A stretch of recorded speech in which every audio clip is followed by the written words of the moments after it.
โทษอายจนฝันเห็นสุขหรือลำเค็นเป็นจังใดใจอายห่วงหาความจนเข็นใจบีบให้สองเราห่างลาอ่านคำสัญญาลังภาพเฝ้านับวันคอยตะเว้นคำคอ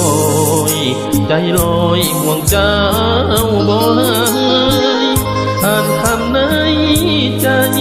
ว่าหักลายตามลมโวย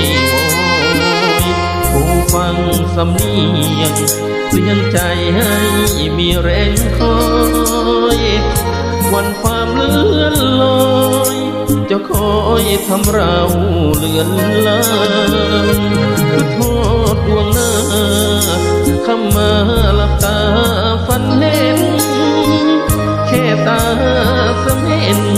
ก็ใจเต้นขึ้นไปนาญาณเจ้ามีใหม่อยู่ไกลบังใจบังตาย่านคำสัญญาถูกคนใกล้ชิดติดใจขึ้นน้ำตลอดคือโทษเจ้าจนฝันเห็นหักให้บ่เป็นถึงหา